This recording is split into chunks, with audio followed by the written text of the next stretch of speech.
It's really easy to make mistakes when it comes to planning how much to train, when to train, and also choosing how many tournaments to play. There are some very important areas that you need to consider when it comes to planning your tennis year because you want to ensure that you do the proper things to be happy, healthy, and playing well. Hi, I'm Lauren Quinn, and I'm a WTA primary healthcare provider. In this video, I'll give you advice on how to plan your tennis strength and conditioning training, as well as guidance on how to structure your tennis calendar. First, we will talk about how to periodize. This means planning your training in a specific way so that you are prepared to play at your best at a specific time of year or a specific tournament. Second, we will talk about how to structure your tennis calendar. For example, how many tournaments should you play in a year? How many weeks should you play back to back? We will help you answer some of these very important questions. Your training should be organized and planned based on the tournaments in the calendar, thinking about your potential, your previous performances, and your goals for the year. Periodization will consider each of the following. First, the volume or how much training and competition is in your schedule. Second, the intensity of training and competition. That's how hard you work in your training. And third, the frequency of training and competition. That's how often you train. Remember, it's all about quality, not quantity. Your training schedule should be planned just for you. Finding the proper training balance will improve your performance, prevent you from getting injured, reduce the frequency of illness, and maintain motivation to help you continue pursuing your goals. A typical periodization program is broken up into 4 training phases: the preparation phase, the pre-competition phase, the competition phase, and the active rest phase. All 4 phases should occur several times throughout the year. These are periods of preparing, training, resting, and competing all throughout the season. In the preparation phase, it is important to develop a strong aerobic and strength foundation.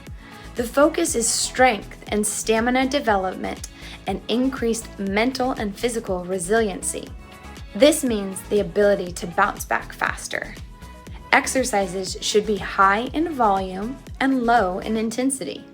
You should incorporate cardiovascular activities for endurance training, such as running, biking, or swimming, for a minimum of 20 minutes.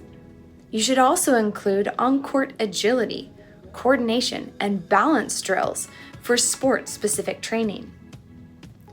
In the pre-competition phase, training routines should become more tennis-specific, increasing the level of intensity while reducing the volume of training. Although there will still be some aerobic off-court training, more attention should be placed on the explosive movement and strength training exercises. This phase should be at least 4 weeks.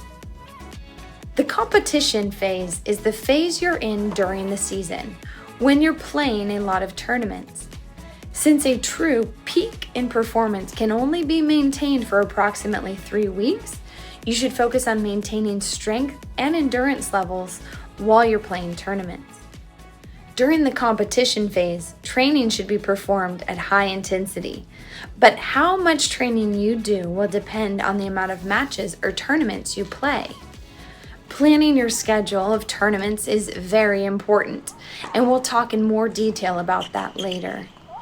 The active rest phase is just as important as the others.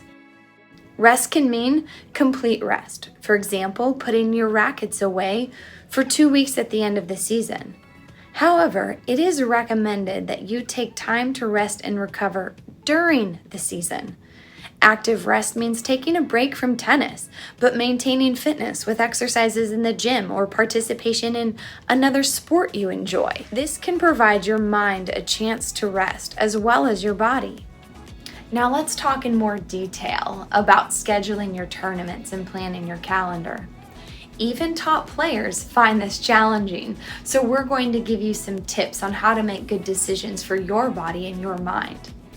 Everyone is different, so it's all about creating the right schedule for you, making sure that you are happy, healthy, and playing your best. At the start of the season, sit down with your coach to decide which tournaments are most important to you. Those are the tournaments you want to play at your best, so you can plan your periodization training and your playing schedule around those. Remember that you will only be at your peak for 2 or 3 weeks at a time. When you're planning your schedule, remember to include acclimatization, providing adequate time to adjust to time zones, climates, and different surfaces. It's tempting to think that lots of matches will result in increased confidence and improved ranking. But without proper planning, you can encounter repetitive injuries and mental fatigue. Always enter a tournament expecting to play through to the finals.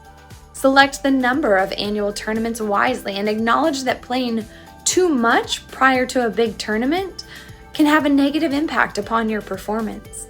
At the end of each year, meet with your team and assess your scheduling. Compare it to your energy level at every tournament, as well as results. Learn from what you did well and identify areas for improvement. Above all, ensure that you're getting enough rest. Play safely, play healthy, and play well.